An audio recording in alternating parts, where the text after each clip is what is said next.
అయినా ఈ చలికాలం ఏందో పొద్దుగాల లేచినట్టునే భయం అవుతుంది, గంత చలి పెడుతుంది. గింతంత ఎండ పొడుపు కనబడ్డనే అమ్మయ్య ఎండ పొడుపు ఉన్న పనులన్నీ వేసుకుంటే మంచిగా ఉండి అనిపిస్తుంది. మనం ఎంత అనుకున్నా కానీ మన పనులు అయితే తప్పాయి కదా. అన్నిటికంటే పెద్ద టాస్క్ ఏంటంటే పిల్లలను టైంకి లంచ్ బాక్స్ రెడీ చేసి వాళ్ళని పంపించడము. మా పెద్దోనికి అయితే మొన్నటిదాకా 7:30కి ఎక్కువ ఉంది కాబట్టి 8కి అట్లా వస్తుంది. అయితే ముచ్చట ఏంటంటే నేను మొన్న కొత్త బ్యాగ్ తీసుకొచ్చిన కదా, అట్లా పలకబెట్టి ఎదురుతా ఉంటే మా చిన్నోడు ఇలా నీ స్కూల్ కోనంటే అవన్నీ ఎందుకు ఎదురుతున్నావు అని ఏడుస్తా ఉండు.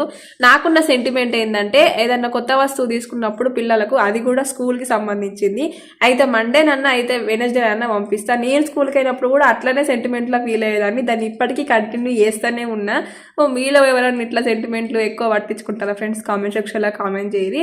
సో ఇప్పుడైతే వీని స్కూల్లోనే అయితే దింపేసి రావాలి ఫ్రెండ్స్. ప్రతిరోజు పిల్లలతో మార్నింగ్ రొటీన్ అయితే ఈ వీడియో ఎట్లా అనిపించింది, బాగుంది అంటే నెక్స్ట్ ఇట్లానే మినీ బ్లాగ్స్ తీయడానికి ప్రయత్నిస్తా. ఓకేనా? ఇంతవరకు వీడియో ఫ్రెండ్స్ లైక్ చేయరి.